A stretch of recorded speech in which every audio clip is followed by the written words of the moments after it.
Welcome to GGL news. దేశవ్యాప్తంగా విజయదశమి శవనవరాత్రులు పురస్కరించుకొని అమ్మవారి ఆలయాల్లో భక్తులతో కిటకిటలాడుతున్నాయి. నవరాత్రి ఉత్సవాల్లో భాగంగా అమ్మవారు వివిధ రూపాల్లో భక్తులకు దర్శనమిస్తున్నారు. ఇదిలా ఉండగా చాలా చోట్ల భక్తులు సైతం భిన్న రూపాల్లో అమ్మవారిని అలంకరిస్తూ భక్తులకు ఆకట్టుకుంటుంటారు.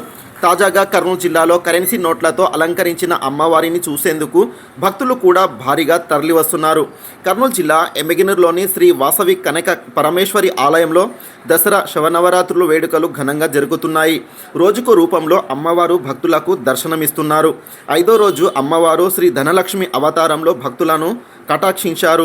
ఇందుకోసం ఆలయ సిబ్బంది కరెన్సీ నోట్లతో ధనలక్ష్మీదేవిగా అమ్మవారిని అలంకరించారు. దీనికోసం 25 లక్షలు విలువైన కొత్త కరెన్సీ నోట్లను ఉపయోగించారు. 10 మొదలుకొని 500 వరకు అన్ని నోట్లను ఇందును ఉపయోగించారు. కనక పరమేశ్వరి ఆలయ కమిటీ సభ్యులు మాట్లాడుతూ గత 30 ఏళ్ల నుంచి దేవి శవనవరాత్రులు నిర్వహిస్తున్నామని, ఈసారి తమిళనాడు రాష్ట్రంలో కుంభకోణం ఊరి నుండి వచ్చి అమ్మవారిని అలంకరణ చేయగా వీరికి తోడుగా 18 ఏళ్ల నుండి వాసవి మహిళా పూజ సేవా సమితి ఆధ్వర్యంలో అమ్మవారిని ధనలక్ష్మి అలంకరణ చేస్తున్నారన్నారు. ఆ మహిళలు ఎంతో భక్తి శ్రద్ధలతో అమ్మవారి నామస్మరణలు చేస్తూ అమ్మవారిని కరెన్సీ అలంకరణ చేసినట్టు తెలిపారు.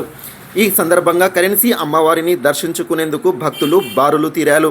ఇలాంటి తాజా అప్డేట్స్ కొరకు జీజీఎల్ న్యూస్ ఇప్పటి వరకు సబ్స్క్రైబ్ చేయని వారు ఎవరైనా ఉంటే సబ్స్క్రైబ్ చేసుకోండి, లైక్ చేయండి, షేర్ చేయండి, చూస్తూనే ఉండండి జీజీఎల్ న్యూస్.